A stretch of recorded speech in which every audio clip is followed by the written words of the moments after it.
gitugod ni Kristo. Di na po ito tinuod ang iglesia gitugod ni Kristo. Ito, kaya si Judas sa. Sumala sa imong gisulti. Ayaw, ikaw, ipapunta na! Gali. Tubag ako! Isa mo dito. Okay, Chicken. Ito ako. Okay, give him 30 seconds to answer. May kusas kategori ka. Ang sabi mo ba yes or no? Ay, wala sa ingon. Yes or no? Okay, point of order. Rephrase your question, sir. Ako, gano'n ba? Okay. Buot ipasabot, katong iglesia dito pag Kristo ka na imunas, tinabuti nun. Oh, isang mo na. Kasama nila. Categorical. Nalipon ka? Isuno ka ni. Okay. Sir, try the question nga. Ikaw, ako na magana. Pinakuha niya kung tayo eh. Ayun po ka niya, wala ikaro. Balik ko na po ha. Ingon ka na pasana ay padlungol.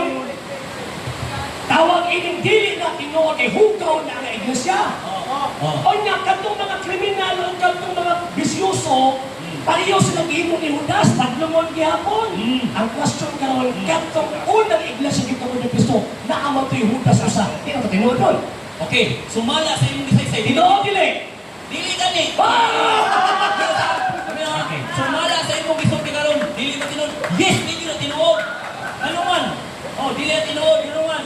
Kaya ang imong gisulti, katong mga katawhan nga masinubaton sa Dios, dili na to tinuod, dili gito tinuod, ano man? Mao to ang mga Roman Catholic ug gikan sa Christian nga nahimo o kanang gitawag pa nga masinubaton.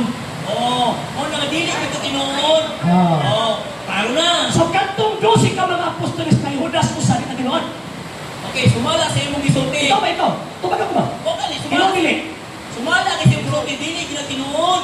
Sumala sa Gusto imong. mo dili po sa ako bagyo. Ikaw dili. O kani sige mo nimo, tinuod dili. So, Dili lagi tinuod. naiingon sa sir, delete tinood. Sumala sa imong question. Oo. Ang iyang tubag, delete tinood. Okay, qualify ang delete tinood. Salamat. Sila. Okay. Sumala panahon, sir.